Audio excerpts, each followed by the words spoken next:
வணக்கம். பரபரப்பு மீடியா செய்திகளுக்காக நான் ரோஷன். வர்த்தக விமானத்துறையில் மிகவும் சோகமான ஒரு சம்பவம் நடந்துள்ளது. விமான நிலைய ரன்வேயிலிருந்து மேலெழுந்த ஒரு விமானம் தொடர்ந்து மேலிட முடியாமல் விமான நிலையத்திற்கு அருகில் உள்ள கட்டடம் ஒன்றில் போய் மோதியுள்ளது. இந்தியாவின் அகமதாபாத் விமான நிலையத்திலிருந்து புறப்பட்டு ஏர் இந்தியா நிறுவனத்தின் போயிங் 787 ட்ரீம் லைனர் வகை விமானம் தான் விபத்துக்குள்ளானது. அகன்ற உடல் கொண்ட இரட்டை ஜெட் என்ஜின் விமானம் லண்டன் கேட்விக் விமான நிலையத்திற்கு அதன் வளமையான சேவையை இயக்கிய போதே இந்த சம்பவம் நடந்துள்ளது.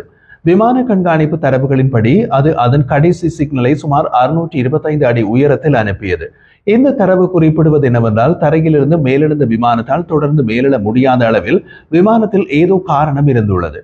இந்தியாவின் அகமதாபாத் நகரின் சர்தார் வல்லபாய் பட்டேல் சர்வதேச விமான நிலையம் அருகே ஒரு பெரிய கருப்பு புகை மேகம் போல காட்சியளிக்கிறது.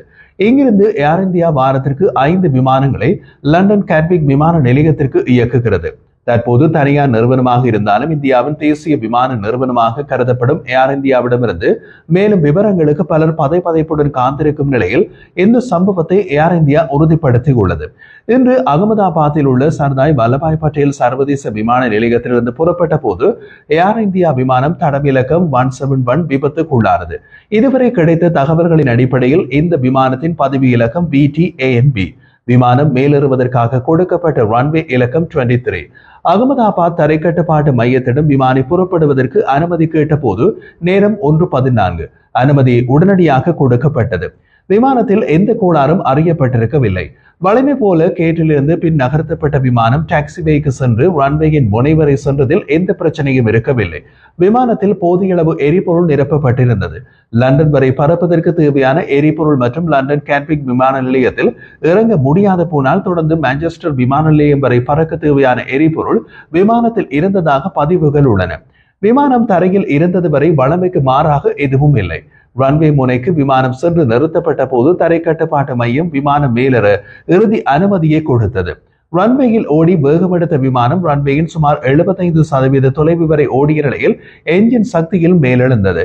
இப்படியான நேரத்தில் விமானம் முதல் கட்ட மேலெழுகையில் எத்தனை அடி உயரம் மேலே மேலெழ வேண்டும் என்று தரை கட்டுப்பாட்டு மையம் விமானிகளுக்கு முன்கூட்டியே தெரிவித்திருக்கும்.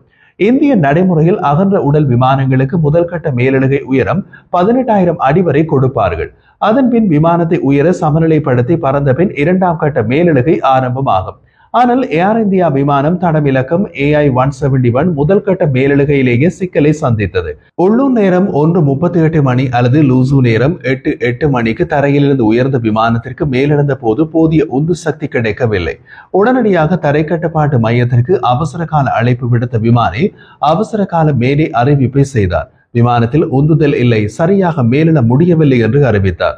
அகமதாபாத்தில் உள்ள சர்தார் வல்லபாய் பட்டேல் சர்வதேச விமான நிலையத்தின் ரன்வே இலக்கம் 23 மேலெழும் விமானங்கள் அகமதாபாத்தின் புறநகர பகுதியான மேகானி நகர் மேலேதான் முதலில் பறக்க வேண்டும். இந்த விமானமும் அப்படித்தான் பறந்தது. ஆனால் தொடர்ந்தும் மேலெழ முடியாத நிலையில் மேகானி நகரில் இருந்த கட்டடம் ஒன்றில் மோதி விபத்துக்குள்ளானது. விமானம் மோதிய கட்டடம் மருத்துவர் கல்லூரியில் உள்ள விடுதி என்று தரை சாட்சிகள் தெரிவித்தனர். ஒரு மாணவர் விடுதியில் இருந்து குதித்து காயங்களுடன் உயிர் தப்பினார். 50க்கும் மேற்பட்ட மாணவர்கள் காயமடைந்துள்ளனர். உள்ளூர் காவல்துறை தரையில் காயமடைந்த 25 பேரை பட்டியலிட்டு மருத்துவமனைகளுக்கு கொண்டு சென்றது. லண்டன் கேட்விக் விமான நிலையத்திற்கு செல்ல புறப்பட்ட அந்த விமானத்தில் 133 முதல் 242 பேர் வரை பயணித்ததாக பல்வேறு தகவல்கள் முதலில் வெளியாகி இருந்தன. இந்த சம்பவத்தை உறுதிப்படுத்தும் ஒரு குறுகிய அறிக்கையை ஏர் இந்தியா வெளியிட்டது. பிளைட் ராடர் 22 உள்ள விமானம் தொடர்பான கண்காணிப்பு தரவு விமான நிலைய சுற்றளவுக்கு வெளியே விபத்துக்குள்ளாவதற்கு முன்பு விமானம் அதிகபட்சமாக 625 அடி உயரத்தை எட்டியதாக கூறுகிறது.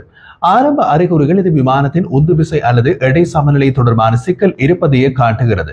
போயிங் 787 குடும்பத்தை சேர்ந்த விமானங்கள் பல ஆண்டுகளாக சிறிய விபத்துகளில் ஈடுபட்டுள்ள நிலையில் இது அந்தரக விமானத்தின் முதலாவது பெரிய விபத்தை குறிக்கிறது.